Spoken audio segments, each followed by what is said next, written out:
right, everybody. Welcome back to another episode of the Can't Afford a Therapist podcast. I am your host, Austin Piazza, and today with me, my guest is Ben Duffy, a documentarian based out of upstate New York, the Hudson Valley, where I spend a lot of time. Shout out to New Albany. What's going on, Ben? Not much, man. Just working on a documentary. Not one of mine, but it's well, actually, I guess it is one of mine, but it's not like my usual sob story document. Not one of the sad ones, although it does get sad. But yeah, I've just been editing this documentary that I shot back in 2017, and couldn't be happier about it. So I'm for the most part a pretty happy guy right now. That's I'd love to hear that. That's great.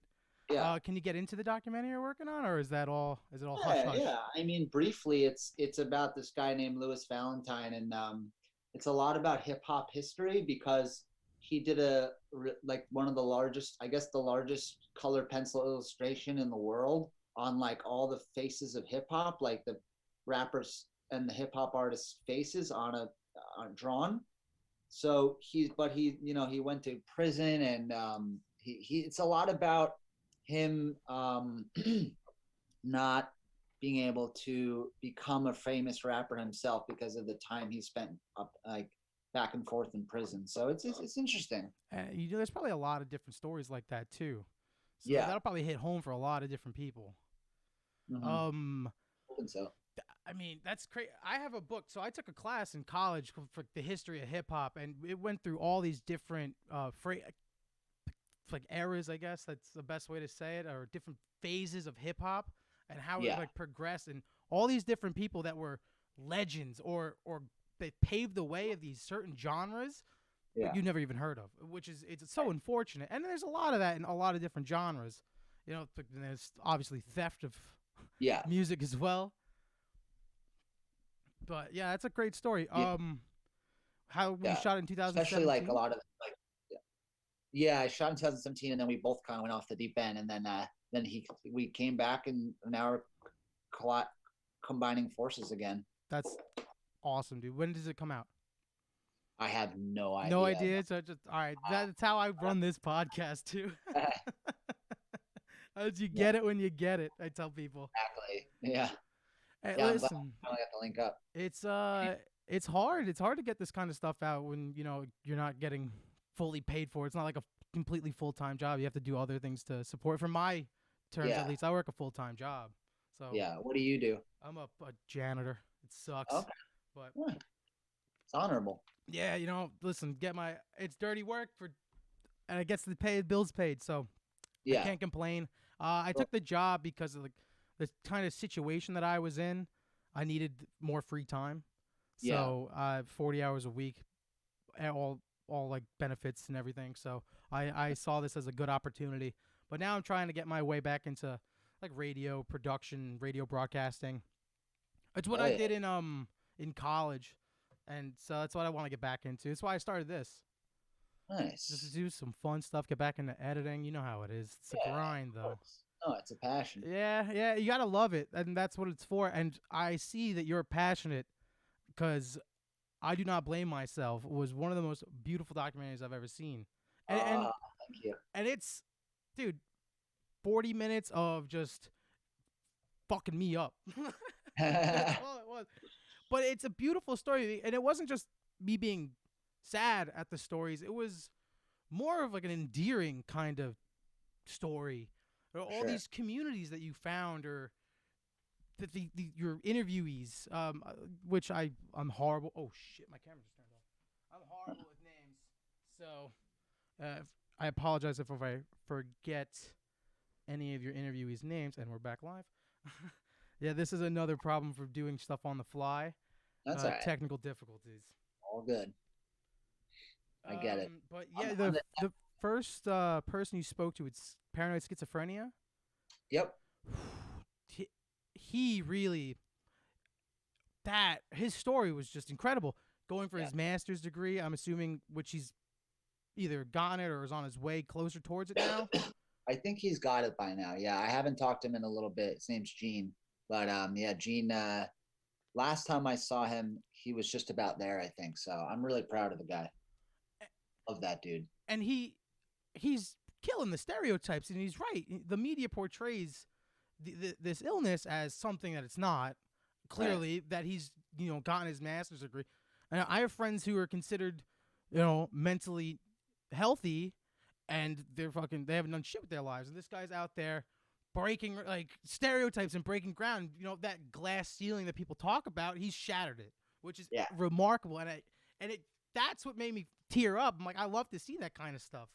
definitely. Me too, man. I mean, God, that yeah, he seems to be the one that gets everybody. Let's just put it that way. And that's the first when you put him there first, and it's because I was as soon as I started like hearing him speak, I was like, all right, that's it. I'm hooked. I have to watch this whole thing right now. Yeah. It was just beautiful, but he then starts talking about how the loss of people when he starts to speak about this kind of stuff. Oh yeah. Another very impactful thing, something that I kind of have first hand experience of seeing. Not it's very different situations. This was rather mental illness. This was cancer. So very different, but also very similar in the same way as when you told people he was getting sicker and sicker and he was getting closer to death. More and more people just left, backed out of the life, and it's just it was very hard to see stuff like that. It's that's what made me the most angry about everything, and that's what made me relate with him the most, Gene the most. And Yeah. I was just, it's a hard thing to see. To let someone struggle by themselves it's fucked up. Yeah. No, But for it's sure. also when you take their perspective, it's Yeah. you have to kind of think about it too. It's hard. How do you sign up for something like when you know it's going to end, or there might be something of a situation? So I kind of take pity for them as well. Some people aren't capable of handling certain situations like that, Yeah. and I know it's hard to speak about without saying like too much like stuff that'll start making me cry. But Yeah. um, yeah, that's what I. It was really really hard to see that. And then towards the end, and each person you talk to, everything that they hit home was community. When they found community, that's what it was, and I think that's perfect for everybody. Yeah. Yeah, for sure. And I think you found your community, right? How you do through your documentary, through skateboarding. I see on your Instagram all the time. Pretty sick. Thank you. Yeah, for Yeah. sure. Um. So, you found the community through documentary? Oh, sorry, sorry, No, it's sorry. Yeah. fine. I just needed a question. It's all No, right. it's okay. Yeah, for sure. I mean, it's definitely helped me to embrace myself more. Um, just by actually I never really thought about that until you said the word community. I've never heard that associated with me or my films, but you're absolutely right. Like I did find you know, I found a small community just because I didn't interview that many people. Unlike my film, Take a Look at This Heart, where I actually met like so many people in the physically disabled community. So that was a community I was introduced to. But I'm not physically disabled. So when I got into the mental illness realm, that's when I started to be like, wow, like you're right. Like this community is so different than, you know, the schizophrenic dude you'll see in New York City, like talking to himself, like asking for money. Like that is so, we were just, me and my, whatever, we're driving to Newark airport yesterday. And there was this person just talking to themselves right in the middle of the highway, basically, or like on the George Washington Bridge right before it. And I was just like, dude, this is like traumatic to see that, and it sucks that it's traumatic that nobody's helping them.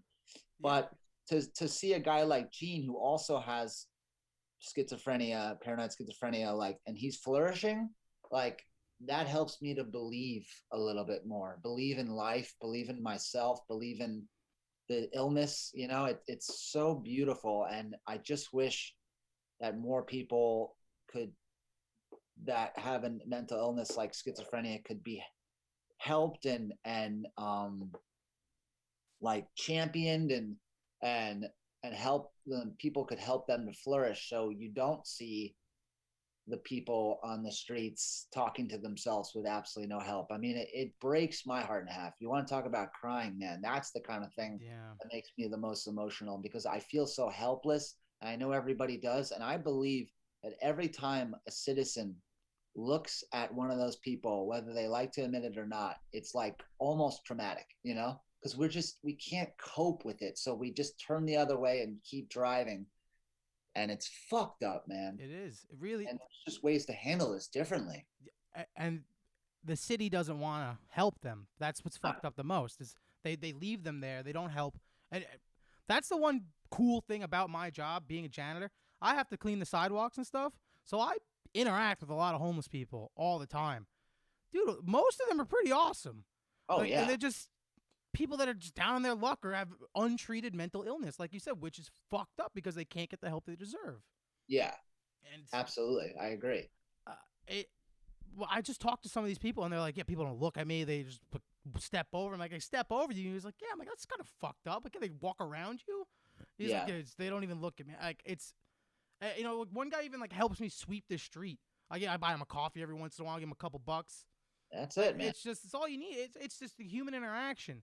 It's to Yeah. treat people like what they are, And it people. means the world to them too when you do interact with them. Or I was just in Austin, Texas during I'm sure you heard about what happened in Austin, Texas with that 6-inch snowstorm, but it wasn't really a big deal, but it turned into a big deal because they don't have plow Power. trucks or salt trucks out there. So the city stayed fucked up for like 6 days, and like it was also like sometimes at night it was like -10 wind chill.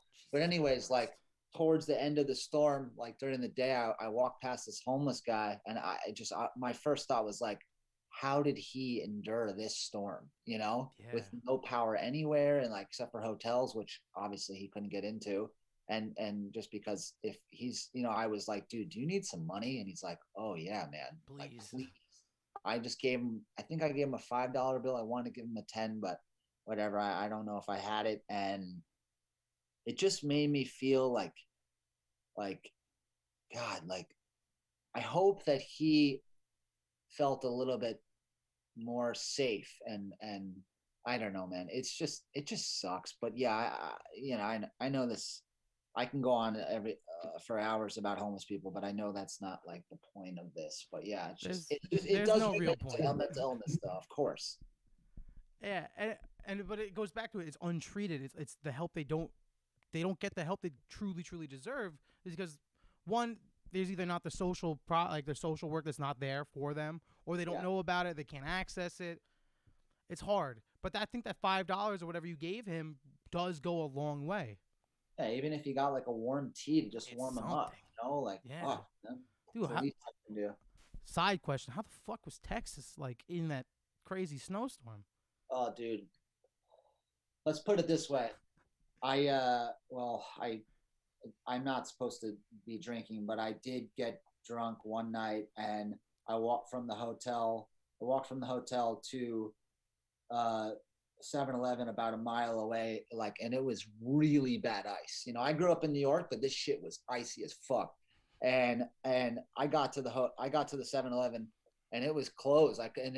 And they didn't. I couldn't buy cigarettes, and I was like, damn, like if 7-Eleven is closed, No, it's real. like that's how bad a storm was, to put in perspective. Because when the fuck are 7-Elevens ever closed? Yeah, So yeah. everything was closed, dude. Starbucks was closed for a week after that shit when it all disappeared, because That's they how I just got knew. fucked. That's how I knew Hurricane Sandy was a real problem. Like all the bodegas were closed in my neighborhood for like a day. I'm like, what is going on? It's Queens. It's not supposed to be closed. This thing's supposed to be open all the time. You guys live there. Dude, you want to hear something crazy about Hurricane Sandy? God. I was That was the first time I ever went to a psychiatric unit. I was in the psychiatric unit the whole Hurricane Sandy, and um we there was power in there. Thank Thank God. God. Yeah, because I mean, no power in a psychiatric unit. That's a little intense. Yeah, that sounds a little bit more than you signed up for there. Yeah, well, yeah. Luckily it was on, but yeah. Thank God. And so, can I veer the question off? conversation off again. This is what we do here. Go for it. What's it like in a psychiatric hospital? What's the stay like? You know, every If you're willing to talk about it, of Of course. course, I'm willing to talk about anything mental health wise. Um, yeah, man. So I've been hospitalized 4 times in my life. 2 times in my early 20s and 2 times when I was 28. And every stay has been different. The first one during Hurricane Sandy was actually really great. I always joke around and be like, it was kind of like summer camp. Like, I don't know, it's just like a really loving environment, place to stay, all this shit. Like, I had a therapist who was helping me out. Everybody was so nice. But then I went to the hospital about a month and a half later, and they didn't have room in the regular unit, so they put me in the geriatrics unit for 7 days. And like geriatrics, like people over 65. Super old people, So yeah. it was like fucking lit in there, man, and like really bad. Yeah. And not to mention, I was in there on Christmas Eve and Christmas night day. So that was like I couldn't talk to my family, I couldn't do Yeah, anything, sucks. and that was probably, other than 22 hours I spent in the can in central booking in Brooklyn, that was the most traumatizing event of my life. Those six days. I'll I'm still healing from that, and that's when I was 23. But and then the other 2 times were also when I was 28. Really great. They were loving. They healed me a lot, and I met some great people. But yeah, it was just that one stay that I never need to even really think about that shit again, but I do a lot because it was so traumatic for me. Jesus, I'm sorry to hear that, man. Nah, man, it was so long ago. It's all good. I just got to heal from it a little bit more. And which I think you are continuing by doing your Yeah, art, your documentaries. cathartic. Yeah, and to find a creative outlet like this. So I don't know if you use TikTok at all, or you're aware. There's a big mental health lane on TikTok. A lot of psychiatric people, a lot of people with mental illness. They're all about awareness on there. And I'm seeing a lot of. I follow this doctor. I forget his name, but he works at this hospital in California, and it just looks like this incredible facility. And like you said, it seems like to be once you get to that right place, it might be a life changer for some people. Yeah, But depending on where you are and how the funding is for certain places, it's unfortunate. It's unfortunate to see when the government starts to talk about, oh, we need mental health awareness, but they don't start to fund these programs. And then yeah, you see when you hear stories like you said, they're traumatic. It's not. How do you? It's like they're speaking out of one side of their mouth, but not doing jack shit. It's fucked up to see. How, yeah. You can't be putting a 23-year-old in a hospital with no, 65 of 90, course. or like that's fucked up, man. So That's someone a who's problem. been inside, I guess the inside the system, how would you recommend to change it and make it better? I got asked this question a little while ago in a Q&A, and my answer was, um, as far as rehab goes, which is a really important part of the system, um, I really, no disrespect to anybody who I was in rehab with, because they fucking saved my life for sure. But I will say that the one thing that they lacked was not necessarily focusing on how do you cope with everything once you get out freshly sober. It's really, you have to really learn how to live and breathe and walk again. Like, and I should take the walk back because I'm very sensitive to that because I worked in the disabled community for so long. But you know what I mean, metaphorically Yeah, of speaking, course. walk again. And yeah, dude, it's like you get out, you're sober, your mind just, you have no confidence, you're fucked pretty much. And I was living back home with my dad, and like, that was like already tough enough because it's like I didn't have a license or anything like that. And I look back and I'm like, I forgive myself for not having a license because I'm like, dude, I wasn't mentally stable enough to drive, like you can't be riddled with supreme anxiety when you're driving, and that's all I had in me. And I went through like a 3-4 month period where I was having panic attacks every day. And it's just sad, man. Like, it's just so sad. And I just wish that they could focus on, all right, here's what life is going to be like. Here's the reality of what life is going to be like when you get out. of rehab, and this is a list from A to Z of what you could do to help yourself. So that's as far as the rehab system goes. That's what I would suggest, and maybe some rehabs do it. Mine didn't. Mine was more focusing on inner love and how to stay sober, like in that time, but which is beautiful, and how and reminding you that you're so loved by people. So I give them 100% credit. It's just a system thing where they can't focus on the what happens when you get out. But as far as hospitalization goes, I don't know, man. That's a good question. Like I guess for one, you got to really like supply more therapy time in hospitals, because I only got about a half an hour like every 4 days of therapy or every 3 days. And that's not enough when you're in the hospital and you're scared shitless and like all you want to do is talk to somebody that can help. And like the group meetings kind of suck and like whatever. And that's the one thing I would say about hospitalization is just let a therapist talk to you every day for even like a half an hour, because it's like you need that shit. And then the last thing I'll say about that is the last time I was hospitalized, which was actually uh fuck, like, let me think about this. If I'm I think a month after I was hospitalized. No, I'm sorry. A month after I got out of rehab, I started shooting this film in San Diego.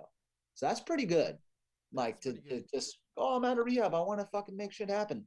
But anyways, like the hospitalization, they I had my white blood count, or wait, what was it? My I forgot what blood count or whatever it was. This was very important though. I should remember this, but I was at a really high level because of my Depakote. I was at a dangerous level, and they said if I bled, I can die. And it's not really like that. And then they were like, oh, we're gonna put you on lithium and keep you here for another week. And I already been there for a week. I was like, fuck that shit. I'm not staying here for another week. I'd rather bleed and die. And the next day, another psychiatrist interjected, and they let me out the next day. But just the fact that they have doctors in there that want to fucking do that shit to people, like, what the fuck, man? That's detrimental. Yeah, it's traumatic and it makes kind of things worse too. Oh yeah, It's it's unfortunate, and then it goes back to the funding. There's not enough funding into this stuff where people don't get paid the right amount of money. yeah, There's they don't get the right amount of resources for the patients. yeah, It's really heartbreaking. But you telling your stories, you getting these stories out there, I do believe will help in the long run. yeah. Because because you need to tell these stories because they will just get. I always hear it's the handicapped and the mentally ill are the true like forgotten class of people Yeah. because they're not helped. Fuck yeah, they are. And like you said, there's no transition. There's no like I guess what would it be called outtake patient outtake where they transition you back into reality. Yeah, exactly. It's and not to say reality what you were experiencing wasn't real, but the real world. We're getting into a normal job, normal scheduling, like, what everyday life. Yeah, exactly. It's and I'm surprised they don't do that because when you go down to Peru to do ayahuasca and do fucking crazy ass drugs in the jungle, they transition you to go back to wherever the hell you're from. Like, all right, listen, this is how you got to deal with it. These thoughts, these how you deal with your anxieties, your experiences here. Yeah, I, no, for sure. if they do that in the jungle where you're just doing insane drugs, why can't they do that in a hospital in the United States? Yeah, exactly. Why can't they let you outside when you've been in there for a week for fucking 10 minutes and let you smoke a cigarette? They don't let you do that anymore either. Not in the hospitals I went to. So Yeah, it's you're really. you ca that's all I hear is a kind of you feel like a prisoner. Oh, most definitely. Well, I'm happy you're in a better place now. You're doing Yeah, good. I haven't been hospitalized since November or December of 2018. So I'm staying strong. Good for you, man. Thanks. Congratulations. Thank because you. I that appreciate. really is that says something that regardless of what your experiences were, you did get something out of it that did help you. Yeah, So there is stuff to be worked with in the system, which is kind of a relief to see that there's a little bit there yeah, because at least there's not nothing. yeah, for sure. Oh No, man, this is really it's like a heartbreaking thing to talk about. Um, yeah, but you got to focus. You really got to focus on the positive aspects of that it, is true. That is true. just like my film did. Like you said, it's a sad film, but it's actually mostly happy tears. Yeah, People more shed. endearing. It goes from a sad story to quickly being enlightened by the positivity. So that's kind of how you have to look at it in outside the film too, in real life. Yeah, that's kind of the way I try to have my outlook on life too. Is you always have to find the positive of something. You know, like I said, like you no matter regard like you had that traumatic experience, but you did find something to help you progress and stay, a healthier person. Yeah. That's always a good thing to have. Well, excuse me, my mouth is so dry. No, go for it. Uh, so what's next for you besides this film you're editing? Are you planning a new film? Yeah, I am. It's just it's the budget. Finding budget's always the hardest part for me. And so there's a grant opening up that I can apply for like mid-May. So I'm gonna do that. But other than that, man, getting money during this time of COVID is like I haven't even tried because it's like what the hell? I don't even know where to start. But I mean, I do have the next. Once I start that new film, it's gonna be like water down a fucking river, like water down a stream, dude. Like I got this. Like I know what I'm going for. Like I could sit someone down without a list of questions and just bang it out. Like I'm ready. So that's good, you know. Yeah, that is good. Do you have the idea of the next film, or is Yeah, it just yeah. I wanna kind of make this theme, have this theme of like with COVID and mental illness, I believe that it's a good topic? whatever it takes to get through this time, especially as a person with people with mental illnesses, how do we, um, you know, feel when we feel the hopelessness?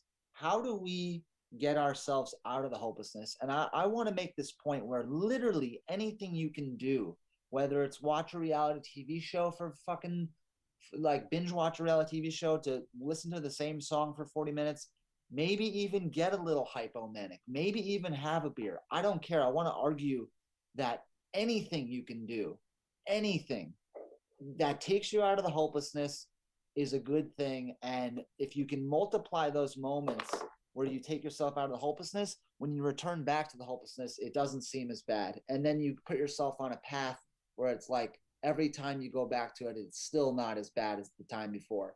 So that's like my theme. And like, I want to talk about like, like for instance, like love, like falling in love and like being loved, that takes you out of the hopelessness, and like or passions for something like horseback riding or skateboarding or whatever the fuck it is, raising your children, gardening, like that's the kind of shit I want to touch base on it. And also like family, like having family with mental illness and how that affects the family, and how family can support the people and how that takes you out of hopelessness. So it's really all about taking yourself out of the hopelessness, especially with the mental illness. So that's what it's about. And I can't wait to do it. I really like that idea. That's a great topic. Yeah, thanks. Because it's I mean that's literally the reason why I started this podcast. I started doing comedy. I literally when I started doing comedy, I was in one of the worst periods of my life. A friend of mine had brain cancer, and he was literally on his way out the door. I speak like this is how I cope. I make jokes, and I have a very dark sense of humor. Yeah. It is what it is. But I started getting doing comedy October 2019. Well, it didn't last too long because COVID started pretty soon. Yeah.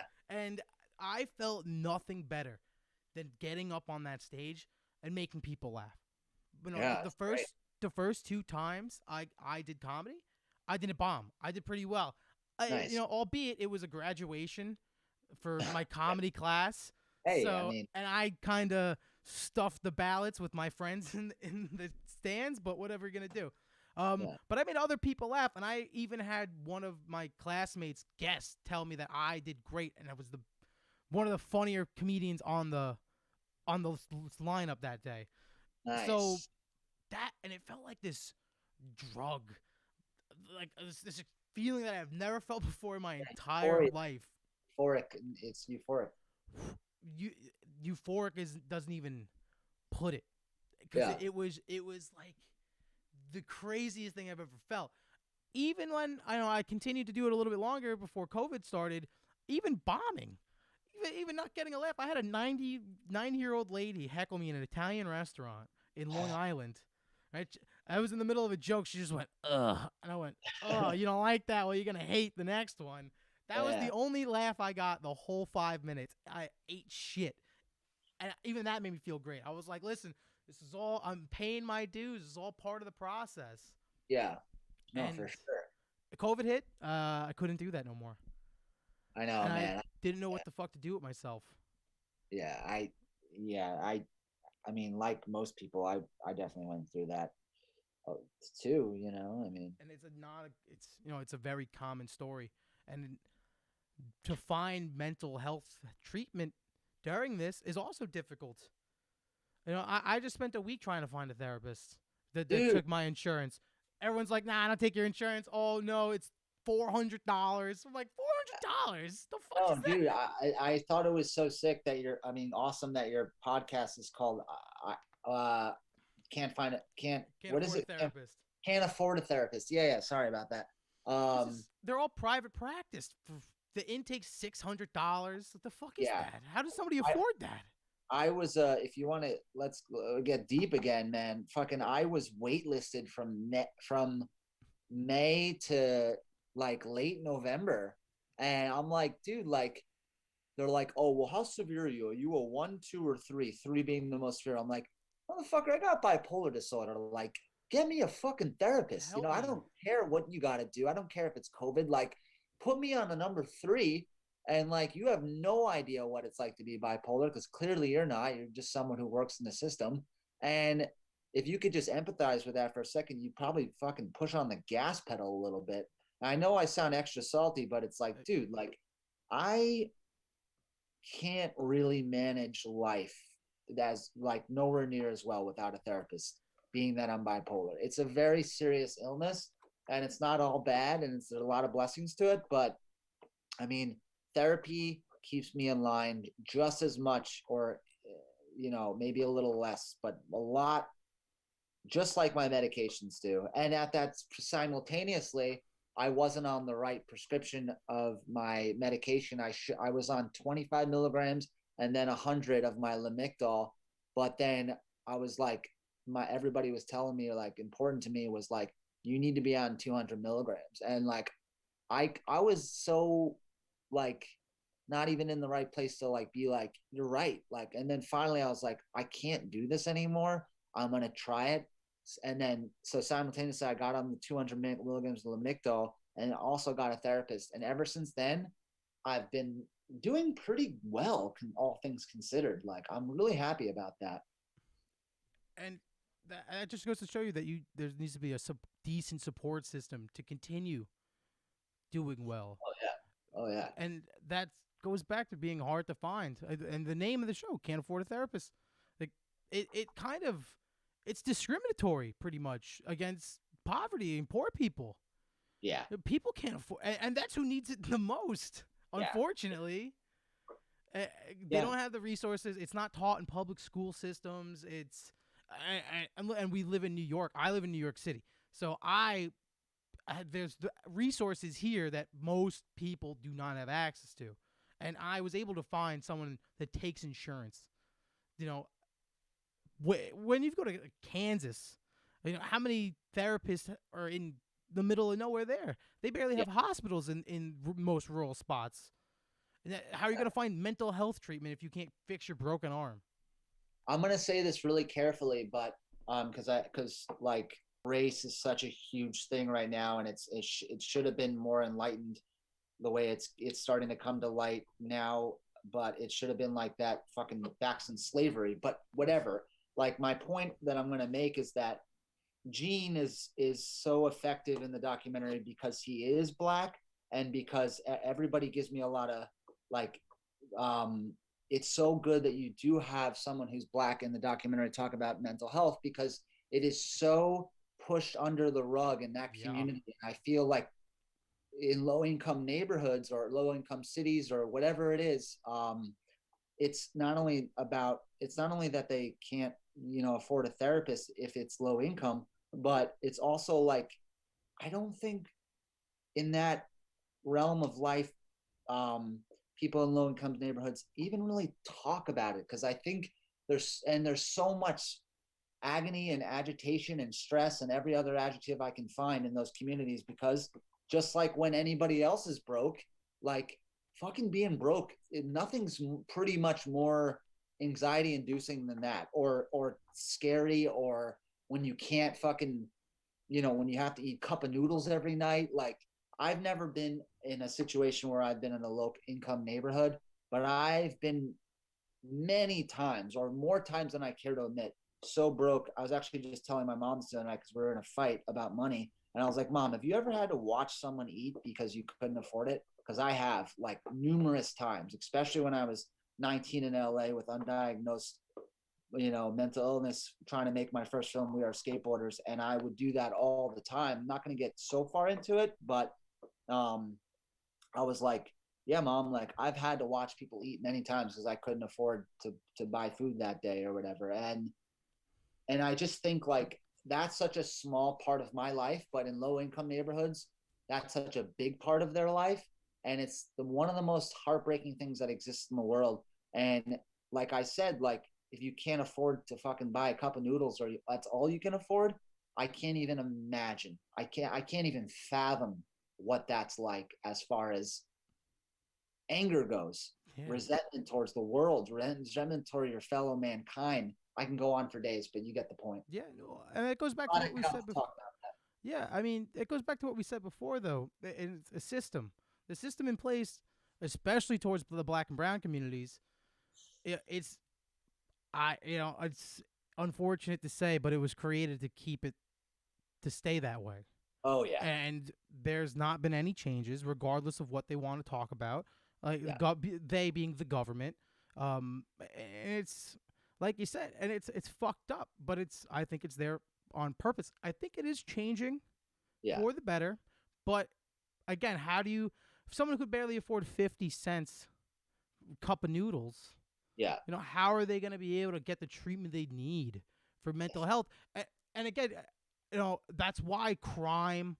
That's why there is crime. That's why there is drug use in these communities, and it's because they need a release. They need a way to make money. They need yeah, a way to deal with their feelings. yeah. It's I gets me going. I'm super my one of my other passions besides comedy and music is politics. I'm a hardcore politics nerd. I have a stack of like 40 books. Most of them are nonfiction politics theory books. I'm hardcore about this stuff, and it just like pisses me off. I I have so much criticisms about so many different things. That's why I wanted to have you on, someone who is speaking about these issues, who has lived these experiences and can talk about it. Yeah, It's ugh. We're having a yeah. great conversation, but I do want to. You know what? And I don't read comments. I want to say one thing before we go into our last segment. I never read comments that we get in the chat from the live stream, but this one stood out to me. It goes, "This dude's easily made this my most relatable episode yet." So Oh wow, if you if that's cool that you're getting some comments on a live stream. That's rad. if you're getting, if there's any idea, if you're like, you are reaching out to people right now, so if that makes you feel any better, there, someone is being helped, or they relate to you from having this conversation. So Oh, I think cool. that's pretty sweet. Well, hit them up and say thank you. That's awesome. I Yeah, appreciate. it's a friend of mine actually. Shout out Dooley. Cool. I'll send him your Instagram and stuff. Oh, cool. Yeah. But my last question that I have for everybody on my show is music. What kind of Music. music, man? I see you skateboard. What do you have on when you're riding around? What do you have on when you're editing? Like what gets you through these processes? You know, I used to be like a hardcore um classic rock dude, and classic rock is great, but I've definitely branched out for better.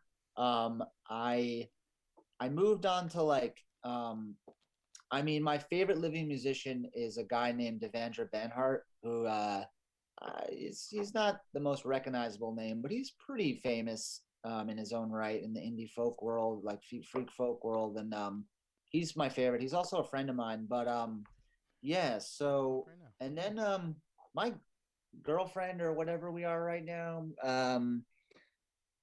she really turned me on to hip hop and rap like a Hell yeah, lot. man. Even trap music. Like I used to hate on like a lot of trap and like Ah, whatever. no, it's Now I'm like great. rocking out to that nonstop. Like it's like a dramatic shift in my life. So I've been into like Brent Faiyaz lately and like Bryson Tiller and Okay. who else? I like I've been listening to this. Oh, Frank Ocean, dude. Frank Frank Ocean. Ocean, really? Oh, dude, I love Frank Ocean. Why you don't like him? No, I love him. I love Oh, him. okay, cool. Yeah, yeah. But when you said trap, I thought you were gonna get more into. No, I get it. I love hip hop, and I listen to some of like the most aggressive hip hop there is. So I thought you yeah, were yeah. gonna like throw me some wild names. But No, no, no, yeah. you those are just I love all those. Bryson Tiller, Frank Ocean, I like them. So here, let me show you what I have on my arm. All right. That's the. Wait, It says I can't. zombies. Oh, hold on. Oh, I'm showing the wrong camera. Oh, hell yeah. That's sick. So that's the logo of the band I like called the Flatbush. They're not a band, a rap crew. Flatbush Zombies. They do a thing called trip hop, or like Hmm. that's what they call it. They're just on a bunch of acid all the time. They make hardcore trap, like drill style, Yeah, hardcore aggressive beats, but they're unbelievably amazing, and I love it. yeah. I thought you were gonna hit me with something like that. No, no, I do listen to trap music. I not as much like I guess like Roddy Rich would be an example of Okay, okay, trap. Like, yeah, but I love him and yeah, like Frank Ocean is definitely probably my favorite. One of my favorite now one of my favorite living musicians.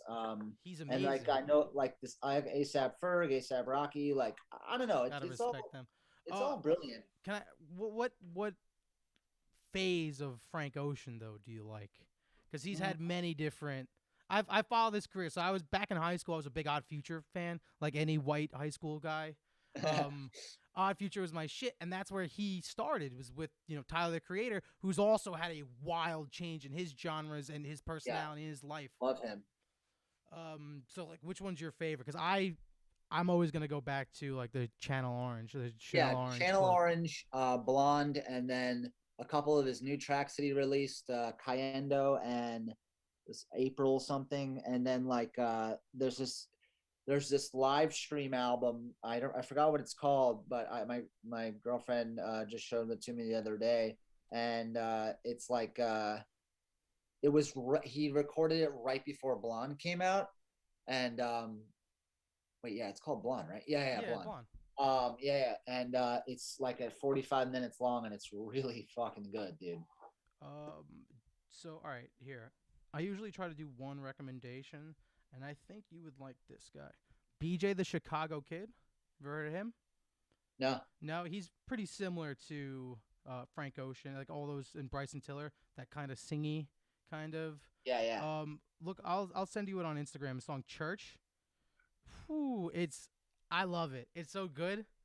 And it just gets you that feeling. He's not even rapping. He's just like singing, and it's just I don't know. It gets me into like a good ass mood. I don't even. I'm not a religious guy, and he's singing about going to church. I'm like, fuck yeah, I want to smoke a little weed. I want to go to church, and I want to like hit on the bitches at the fucking church. Like that's what it makes you feel. It's a great song. yeah, hell yeah, um. All right, man. We're nearing 45 minutes. It's kind of like to keep it between 45 to an hour if they get perfect. too No, no, crazy. So, and I don't want to I keep want you to do too this long forever. too. I want to do this forever. I have to pee like so bad. It might be one of my all-time like having to pee as bad as I do right now. I all-time piss moments. That is fine. Before you go and piss, and don't piss yourself, please plug whatever you have Oh, my Instagram is Benjamin Bipolar. A on lot of my everything films, there. like Take a Look at This Heart, actually are free on Amazon Prime and YouTube. Really? Um, Tin Soldiers is on Amazon Prime. We Are Skateboarders. That is kind of a bummer. Actually, dude, I gotta pee so bad. We Are Skateboarders, Heart Child, Tin Soldiers, Take a Look at This Heart, and I Do Not Blame Myself are all pretty easy to find. I'll link it in the bio. Thank you for coming on. I really appreciate it. Go pee. Thank I'll you wrap so up. much. No, this is awesome conversation. I'll hit you up when the next documentary comes out, man. All right, sweet. Appreciate it. Have a good one. Peace. Before I leave, thank you everybody for listening. If you want to follow more, my name is Austin Piazza, Austin J Piazza on Twitter, and Austin Can't Afford on Twitch and Instagram. I started a Patreon. We're not going to get too much into that because I am not charging for the month of April, but there's going to be big things coming, so keep listening. See you guys, and thank you.